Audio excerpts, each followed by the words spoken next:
Good evening. Welcome again as I continue reading through the Bible one chapter at a time. As always, if you're reading along with me, I'm in the Christian Standard Version. Tonight I'll be reading Ezekiel chapter 38. Let's begin. The word of the Lord came to me.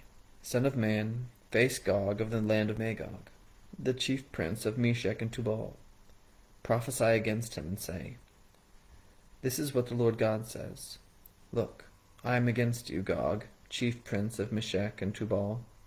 I will turn you around, put hooks in your jaws, and bring you out with all your army, including horses and riders, who are all splendidly dressed, a huge assembly armed with large and small shields, all of them brandishing swords.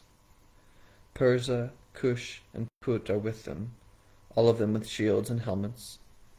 Gomer, with all its troops, and Beth Togarmah, from the remotest parts of the north, along with all its troops, many peoples are with you. Be prepared, and get yourself ready, you and your whole assembly that has been mobilized around you. You will be their guard. After a long time you will be summoned. In the last years you will enter a land that has been restored from war, and regathered from many peoples to the mountains of Israel, which had long been in ruin. They were brought out from the peoples, and all of them now live securely. You, all of your troops, and many peoples with you will advance, coming like a thunderstorm. You will be like a cloud covering the land. This is what the Lord God says. On that day, thoughts will arise in your mind, and you will devise an evil plan. You will say, I will advance to a land of open villages. I will come against a tranquil people who are living securely, all of them living without walls and without bars or gates, in order to seize spoil and carry off plunder, to turn your hand against ruins now inhabited, and against a people gathered from nations, who have been acquiring cattle and possessions, and who live in the center of the world.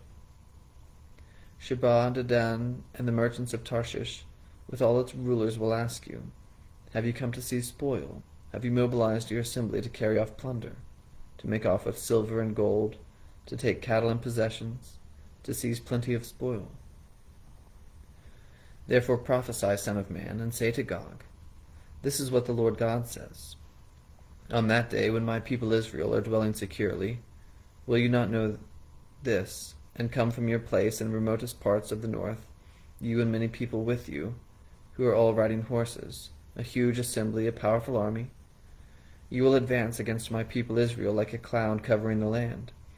It will happen in the last days, Gog, that I will bring you against my land, so that the nations may know me, when I demonstrate my holiness through you in their sight. This is what the Lord God says.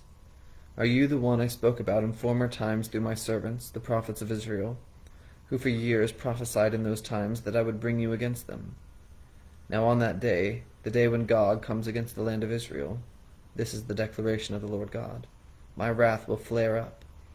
I swear in my zeal and fiery wrath. On that day there will be a great earthquake in the land of Israel. The fish of the sea, the birds of the sky, the animals of the field, every creature that crawls on the ground, and every human being on the face of the earth will tremble before me. The mountains will be demolished, the cliffs will collapse, and every wall will fall to the ground. I will call for a sword against him on all my mountains. This is the declaration of the Lord God. And every man's sword will be against his brother. I will execute judgment on him with plague and bloodshed. I will pour out torrential rain, hailstones, fire, and burning sulfur on him, as well as his troops and many peoples who are with him. I will display my greatness and holiness, and will reveal myself in the sight of many nations. Then they will know that I am the Lord. And we'll find out what happens next time tomorrow in chapter 39.